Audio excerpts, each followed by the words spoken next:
Hey everyone, let's talk about a topic that gives a lot of you nightmares in your reasoning exams, syllogism. But don't worry, by the end of this, we're going to turn you from a zero to a hero in this topic. You ready? Let's jump right in. I know how it feels. You prep so hard, but those marks in the reasoning section just keep slipping away, right? And syllogism, it feels like this impossible puzzle. Well, I'm here to tell you that stops today. Seriously. So, here's the game plan. First, we'll nail the basics, because that's the key to getting full marks. Then, I'll show you the 3 golden rules that are the foundation of everything. After that, the master trick, Venn diagrams. We'll solve some live problems together, and finally, I'll give you a simple winning strategy you can use every single time. All right, let's start at the beginning. If we want to guarantee those full marks, we've got to understand the basics. You get this down, and trust me, you're already halfway there. So, what in the world is a syllogism? Think of it like a mini logic puzzle. You get a couple of sentences called statements. Now, the #1 rule is you have to accept these statements as 100% true, even if they sound crazy. Your only job is to figure out if the conclusions they give you logically have to be true based on those statements. That's it. Okay, so with the basics sorted, let's get into the real building blocks. I call these the 3 golden rules, because honestly, they're the key to unlocking every single question. So look, it's actually pretty straightforward. Every statement you'll ever see falls into one of 3 buckets. You've got your all statements, your some statements, and your no statements. That's it. And remember your goal. Use these to see if the conclusions are absolutely 100% true. No guesswork allowed. Okay, you ready for the magic? This is the secret weapon, the master trick that will help you solve any syllogism question super fast and with 0 mistakes. And that trick is Venn diagrams. Let's start with rule #1. When you see a statement like all A are B, what do? It's easy. You just draw a small circle for A and put it completely inside a bigger circle for B. This picture tells you everything. Anything that's an A is automatically a B. All right, next up, rule 2. What about some A are B? For this, you just draw 2 circles, A and B, that overlap a little bit. You see that part in the middle where they cross? That's the important bit. That's your sum. And the last one, probably the easiest of all. No A is B.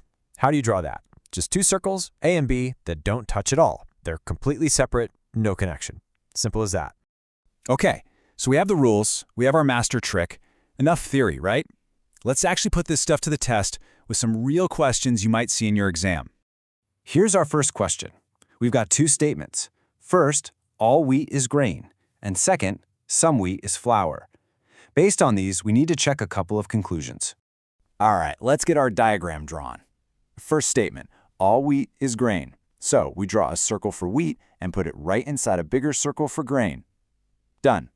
Now, the second statement, some wheat is flour. This means our flour circle has to overlap with our wheat circle. And hey, look what happens. Since the wheat circle is inside grain, the flour circle automatically has to overlap with grain too. See that? Okay, diagram's ready. Let's check the conclusions. First one, some grains are flour. Let's look at our picture. Is there an overlap between the grain and flour circles? Yep, right there. So that's correct. Now the second one, some flour is wheat. Is there an overlap between flour and wheat? Of course, that's literally what the second statement told us to draw. So what's the answer? Both are correct. Easy, right? Ready for the next one? This one has a no statement, so watch this. The statements are, all cups are plates, and no plate is shop. Let's figure this out. Time to draw. Statement 1, all cups are plates. So a small cup circle goes inside the bigger plate circle. Now for statement 2, no plate is shop. This is a hard rule. It means we draw a shop circle completely separate. There's like a wall between plate and shop.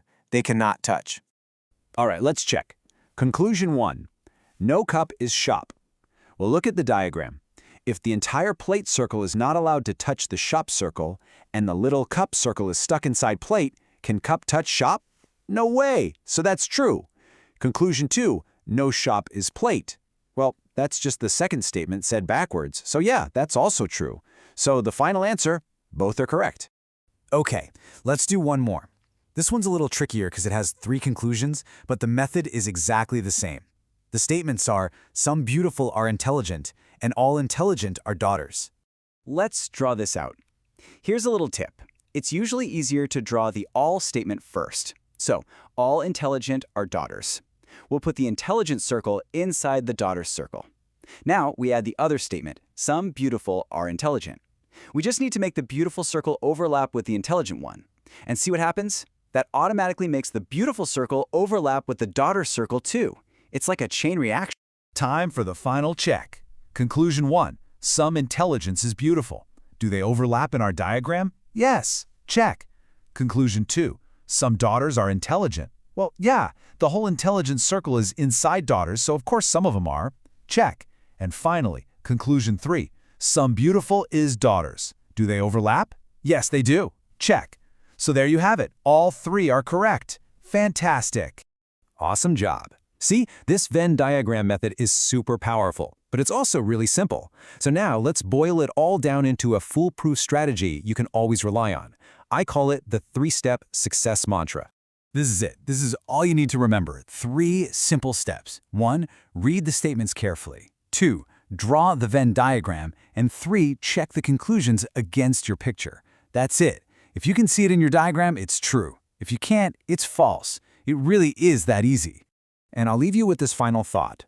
Nobody becomes a master overnight. It's all about practice. The more you use this read, draw, check method, the more it becomes second nature. Just keep practicing, and I guarantee you, syllogism will become one of your strongest, highest-scoring topics in any exam. So there you have it. You now have the ultimate tool to beat any syllogism question. So I have a question for you. What's the next topic that's giving you trouble? Drop it in the comments below.